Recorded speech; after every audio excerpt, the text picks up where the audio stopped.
guys. It's just jamming out to some of my favorite music that has absolutely nothing to do with this lesson. Or does it? Interesting. Let me put these down real quick, and then we'll go ahead and get started. So thank you guys for joining me today for another math lesson. So far we've learned a lot of different things about place value and decimals and some measurements and exponents and all sorts of stuff. And today we're going to be diving a little bit deeper into decimals again and talking about different forms that we can write decimals in. Now I'm going to introduce you guys real quick to a couple terms that you might be familiar with, but there might be some new terms that you haven't heard of either. So go ahead, sound effects guy, throw up that intro. Math vocabulary.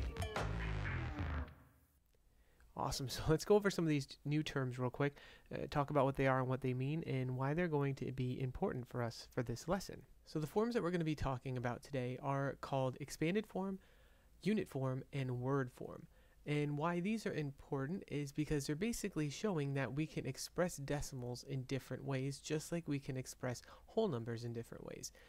We've learned in the past, definitely in third grade and fourth grade, probably even second and first grade, that you can write numbers in different ways. So you have your standard form, which is just writing the number using the digits. You have your expanded form, which is writing out the number showing place value and the value of each digit. You have your word form, which of course is writing the number out in words, right? How you would kind of read it aloud. And then you have your unit form, which some of you may or may not heard of before. But a unit form shows, again, is another way of showing the number by its place value and how many or how much of each place value it has, okay?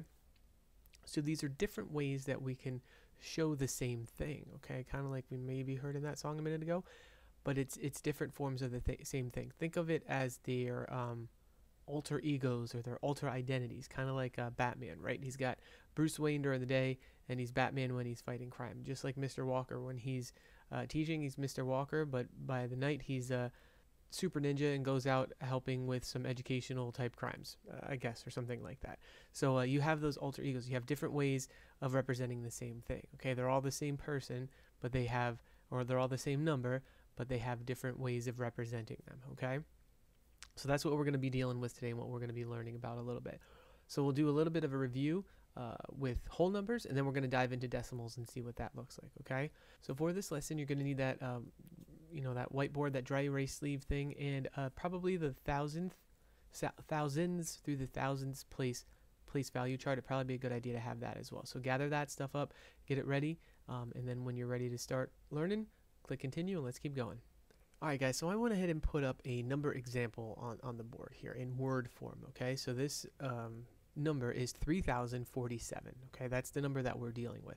What I would like you guys to do real quick, this is kind of a review, is I would like for you to write this number in standard form, in expanded form, and in unit form, okay? So I want you to write the number in those three different forms. We have it in word form right now, so I want you to write it in standard form, expanded form, and unit form. Go ahead and take a second and do that.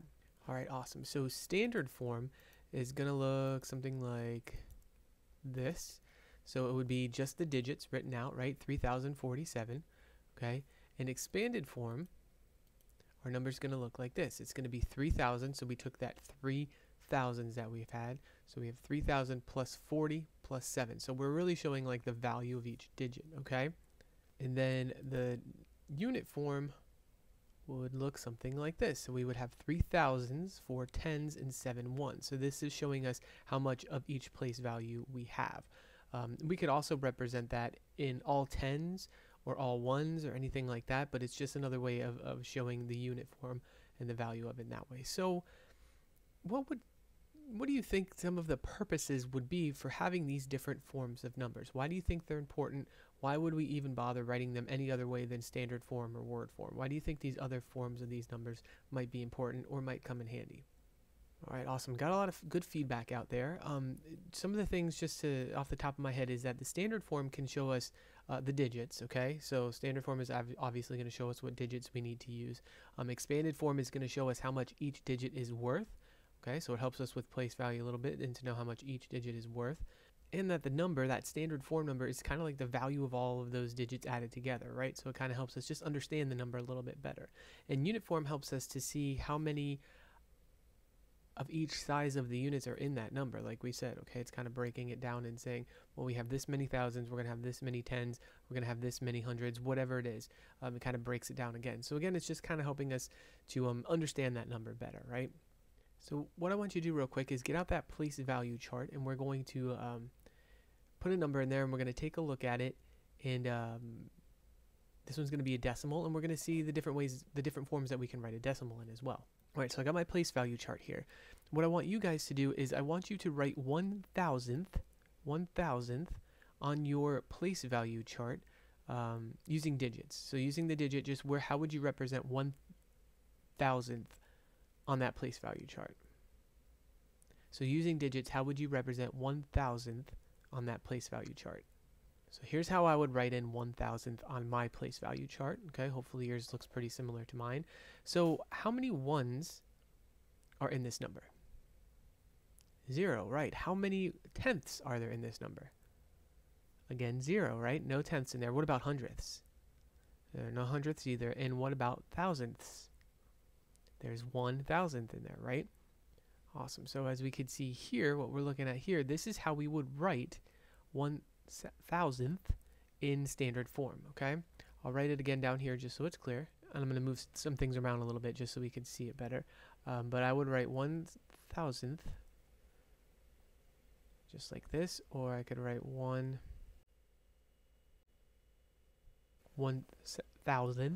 just like this, okay? So I got my word form here, and then I have it in standard form here. So word form, standard form, okay? Good to go with that. We can also write 1,000th as a fraction. We could show it as 1 out of 1,000, okay? Because if we had 1,000 of something, if we broke up one whole into 1,000 pieces, and we have one of those 1,000, so we have 1,000th, okay? And that 1,000th is a single copy of 1,000th, right? So we can write it in expanded form like this. We could say 1 times 1,000th, because we have 1,000th, okay? One copy of 1,000th, right? Or if we wanted to write it without using the fraction, if we wanted to write it using an actual decimal, we could say 1 times 1,000th, just like this, okay? Either one of them would be acceptable for expanded form, all right? And then if we wanted to write it in unit form, we would say that we have 1,000ths. Man, easy for me to say, right? So we have 1, that's the how many we have of the unit, which is 1,000th, okay? So 1,000th, you get the idea, okay? And yes, decimals are definitely trickier to say in word form. So we have 1,000th. What if, just playing through a scenario here, what if I had 3 copies of that 1,000th? How many would I have then? And let's think of it this way. I'm going to get rid of those ones I had, and I'm going to write a 3 in here. So if I had 3 of those 1,000ths, how many thousandths would I have? I would have 3 thousandths, right? So if I rewrote these all, I'm just going to write over the top so we can kind of still see what's going on. But I would have 3 thousandths, or this would be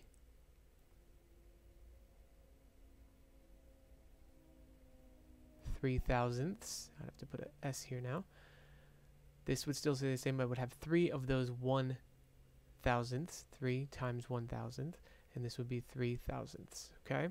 So we can see that even if we change the value up, we could still write it in those different forms, okay? And we can kind of see how those forms relate now based on making one small change. We change them from a 1 to a 3.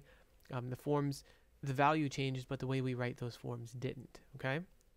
All right, let's step up our game a little bit because I know that's what we like to do here. So what if I had this number? Let's see. All right, I want you guys to take a second and think about how would you write this number in word form? How would you write it? We've already got it in standard form up here, so how would you write it in expanded form? And how would you write it in unit form? So think about those different ways. Think about what we just did with the previous example. How would you write this number in those different forms? I'll give you a second to work it out, and then we'll come back together and look at it together. All right, so let's take a second and talk about how we would write this number of 24 25 and 413 thousandths, how we would write that in the different forms, okay? So the first form I'm going to look at is word form, okay? And I just kind of said that out loud, so let's see what that looks like in word form. It's going to look something like this, okay? Word form is going to say 25 and 413 thousandths, okay? A couple of important things that I want to point out to you guys. First of all, is this and, okay? And stands in for that decimal point, okay? So the only time we say and when we're reading numbers is when there's a decimal point involved. So we say 25, we say our whole numbers first, and then we say and 413 thousandths. Now, why we say thousandths, okay, is we go to the last place value, and that's what we read the rest of the number as. So this is 413 thousandths. I don't say 413 tenths or hundredths. No, it's 413 thousandths. That concept can be a little bit tricky because in a lot of the other ones we read them like specifically by the place values, but here we just go by the last place value, okay? 413 thousandths. Now if that 3 like wasn't there, then this would be 41 hundredths because we would be in the hundredths place value. But because there's a 3 and we're in the thousandths, we'd read it as 413 thousandths, okay? Read it as the whole part first, 413, and then whatever place value it's in, thousandths, okay? Hopefully that helps to make a little sense. All right, next, if I was going to write this in unit form, I would write it like this. 2 tens and 5 ones, 2 tens, 5 ones, 4 tenths, 1 hundredth, and 3 thousandths, okay? That's how I would write this in unit form. There are other ways that we could write this. I could write it as 25 ones, 4 tenths, 1 hundredth, and 3 thousandths. I could do any sort of combination of those that I'd like, but you kind of get the idea of what unit form is based on that. The next one that I'm going to write this in is expanded form. This one gets a little more, I don't want to say hard or tricky or anything like that. It's just a little more drawn out. You got to think about it a little more as you go through it, okay? Especially when we're dealing with larger decimals like this. So the first thing in expanded form, I'm going to just attack my whole numbers first because that's easy enough. So I would have 20 plus 5, okay? 20 plus 5, because 2 tens is equal to 20, okay? So we got that, plus our 4 tenths, okay? Now remember how we write tenths is like this, right? As a fraction, we can write it as a fraction. So I would say 4 times tenth, okay? 4 times 1/10, because I have that 1/10, I have it 4 times, okay? Plus hundredths, I have 1 times 100th. So hundredth is written like this, 1 out of 100, because if I divided a whole into 100 pieces, I have 1 of them. And then I have 1 of those hundredths, okay? So 1 times 100th. And then my last one of the thousandths, I would write as 3, because I have 3 of them. I have 3 1,000ths. 3 out of those 1,000. Perfect. So that's how I could write the number in expanded form. If I wanted to break it down even more than that, I could get crazy and say something like 2 times 10. All right, like this would be my 20 plus, let's say 1 times 5 plus, and then the rest would kind of be the same. 4 times 1/10, because we have tenths, we have 4 of them, right? So 4 times that plus 1 times 1/10 plus 3 times 1,000th. Cool. Okay, so that would be this same number in expanded form here.